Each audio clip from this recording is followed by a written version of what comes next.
Assalamualaikum warahmatullahi wabarakatuh.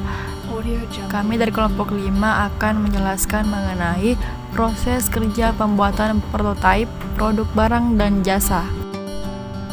Sebelumnya, saya akan memperkenalkan nama-nama kelompok 5. Yang pertama ada Salsabila, 2 ada Salwa Merani, ketiga ada Syarifah Alia, dan keempat ada Vicky. Tahapan dalam proses kerja pembuatan prototipe. 1. Memformulasikan hasil riset pasar. Titik tolak dalam tahapan kegiatan desain produk barang ataupun jasa adalah riset pemasaran.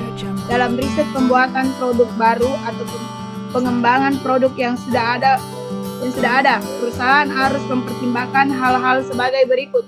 A. Keinginan pelanggan dalam hal kegunaan, kualitas, modal, dan warna dari produknya dengan tidak mengabaikan penentu harga.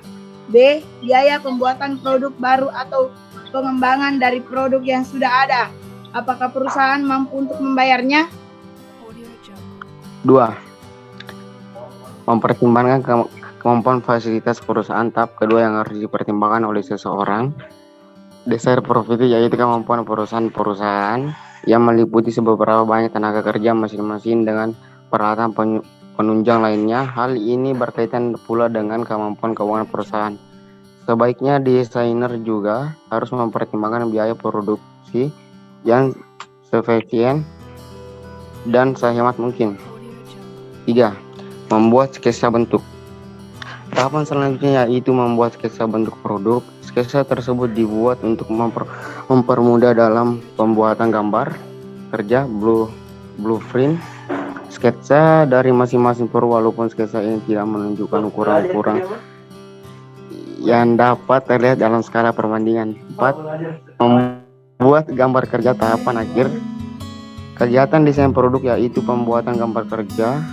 Gambar kerja tersebut terdiri dari gambar semua komponen produk dengan bentuk, dimensi, dan material. Selain itu juga menampilkan gambar susunan spesifikasi yang memuat keterangan yang tidak dapat dibuat dan gambar serta rinciannya.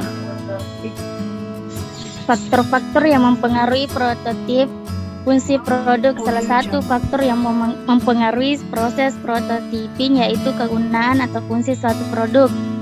Bagaimanapun juga, desain produk yang dibuat harus memperhatikan segi kualitas atau kuantitas yang akan memuaskan konsumen.